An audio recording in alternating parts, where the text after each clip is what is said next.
दोस्तों, हमारा हिंदी सिनेमा, जिसे हम बॉलीवुड सिनेमा भी कहते हैं, सबसे पहले जब हमारे सामने आया तो वो मूक भाषा में आया, यानी कि तस्वीर तो थी लेकिन उसमें आवाज़ नहीं थी। और 1933 में पहली फ़िल्म आई आला मारा, जिसमें आवाज़ आई।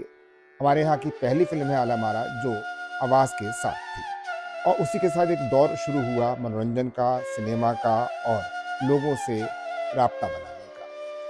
भारतीय रजतपट की पहली स्टार अभिनेत्री, जो अपने समय से बहुत पहले की सोच रखने वाली आधुनिक समाज की अभिनेत्री थी। इन्हें अपने गर्म मिजाज के चलते ड्रैगन लेडी का भी खिताब मिला था। जिस दौर में लड़कियों को घर से बाहर निकलने की इजाज़त भी नहीं थी, उस दौर में उन्होंने अभिनेत्री बनकर लड़कियों के लिए नए रास्ते खोले। जी, हम बात कर रहे हैं भारतीय सिनेमा की पहली हीरोइन देविका रानी की। 1933 में जब भारत में बोलती फिल्म का आगमन हुआ, तब देविका रानी ने सिल्वर स्क्रीन पर लगभग 4 मिनट का लिप टू लिप किस का दृश्य देकर उस समय के समाज को अचंभित कर दिया था।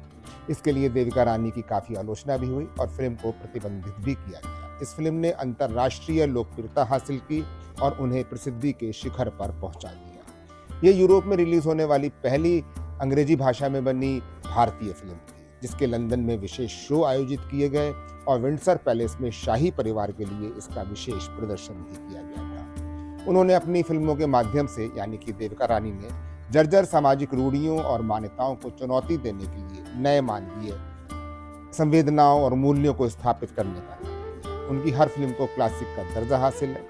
विषय की गहराई और सामाजिक सरोकारों से जुड़ी उनकी फिल्मों ने अंतर्राष्ट्रीय और भारतीय फिल्म जगत में नए मूल्य और मानदंड स्थापित किए हैं। हिंदी फिल्मों की पहली स्वप्न सुंदरी और ड्रैगन लेडी जैसे विशेषणों से देविका रानी को अलंकृत भी किया गया। उनकी शालीनता, खूबसूरती, धारा प्रभा अंग्रेजी और अभिनय कौशल के लिए अंतर्राष्ट्रीय स्तर पर जितनी लोकप्रियता और सराहना उन्हें मिली है, कम ही अभिनेत्रियों को, भारतीय अभिनेत्रियों को वैसी नसीब हो पाती है। देविका रानी का जन्म 30 मार्च को 1908 को वॉल्टियर यानी कि विशाखापत्तनम में हुआ था। वे विश्वविख्यात कवि श्री रविन्द्रनाथ टैगोर के वंश से संबंधित थी।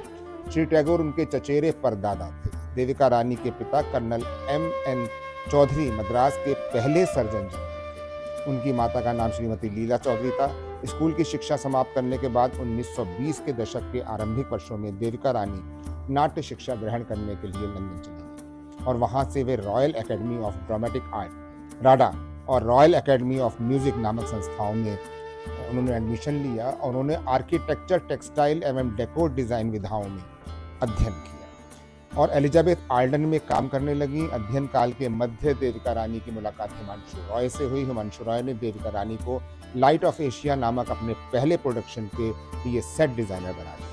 सन 1929 में उन दोनों ने शादी कर ली। शादी के बाद हिमांशु रॉय को जर्मनी के प्रख्यात UFA स्टूडियो में ए थ्रो ऑफ डाइज नामक फिल्म बनाने के लिए निर्माता का काम किया था और वे देविका के साथ जर्मनी आ गए। देविका रानी ने जर्मन सिनेमा से खुद वो बहुत इंस्पायर्ड थी और जर्मन एक्ट्रेस मर्लिन डिट्रिच की वो काफ़ी फॉलोअर थी, उनको फॉलो करती थी। उनकी एक्टिंग स्टाइल की तुलना ग्रेटा गार्बो से भी की जाती थी, जिस कारण उन्हें इंडियन गार्बो जैसे कॉम्प्लीमेंट भी दिए गए थे।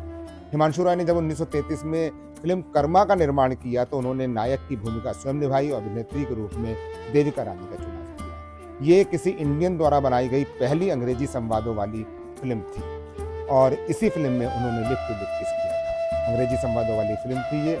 मुंबई आकर देविका रानी और उनके पति हिमांशु रॉय ने मिलकर बॉम्बे टॉकीज स्टूडियो की स्थापना की, जो भारत के प्रथम फिल्म स्टूडियो में से एक है। बॉम्बे टॉकीज को जर्मनी से मंगाए गए उस समय के अत्याधुनिक उपकरणों से सुसज्जित किया गया था और वर्ष 1935 में फिल्म जवानी की हवा का निर्माण किया था। देविका रानी अभिनीत ये फिल्म सफल रही। इसमें अशोक कुमार, लीला चिटनीस, मधुबाला यानी कि बेबी मुमताज आदि कलाकार फिल्म जगत को बॉम्बे टॉकीज की ही देन है। यूसुफ खान को भी ज्वार भाटा में हीरो बनाकर दिलीप कुमार का नाम देविका रानी ने ही दिया, यानी कि दिलीप कुमार की एंट्री भी फिल्म इंडस्ट्री में देविका रानी द्वारा कराई गई है। 1936 में आई फिल्म अछूत कन्या में देविका ने एक दलित लड़की का किरदार निभाया और खुद इसमें एक गाना भी गाया। इस फिल्म के बाद उन्हें first lady of Indian screen और ड्रीम गर्ल की उपाधि भी मिली। सरोजिनी नायडू उन दिनों देविका रानी की फ्रेंड थी। उनके ही कहने पर पंडित जवाहरलाल नेहरू ने अछूत कन्या की फिल्म देखकर वे काफी प्रभावित हुए। उन दिनों मुंबई के गवर्नर सर रिचर्ड टेम्पल भी उनके फैन थे। अछूत कन्या के अलावा किस्मत, शहीद, मेला जैसी तमाम लोकप्रिय फिल्मों का निर्माण वहां पर हुआ। अछूत कन्या उनकी बहुचर्चित फिल्म है, क्योंकि वह फिल्म एक अछूत कन्या और एक ब्राह्मण युवा के प्रेम प्रसंग पर आधारित है। सन 1940 में हिमांशु राय का निधन हो गया। देविका रानी ने बॉम्बे टॉकीज का पूरा कार्यभार संभाल लिया।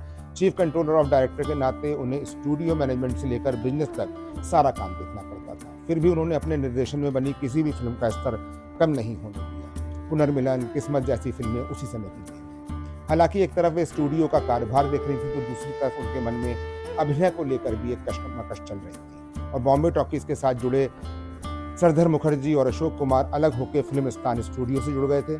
इन्हीं दोनों जब वे दिलीप कुमार की पहली फिल्म जौहर भाटा जो 1944 में बनी थी के प्रोडक्शन पर काम कर रही थी, तब सेट के डिजाइन के लिए उनकी मुलाकात एक रूसी चित्रकार स्फुलोत्सा रॉरेर के साथ हुई। दोनों ने एक साल बाद 1945 में शादी कर ली और कुछ समय बाद 1954 में बॉम्बे टॉकीज बंद कर दी। फिल्मी कैरियर छोड़कर देविका रानी कुल्लू रहने चली गई। फिर 4 साल बाद बेंगलुरु शिफ्ट हो गई।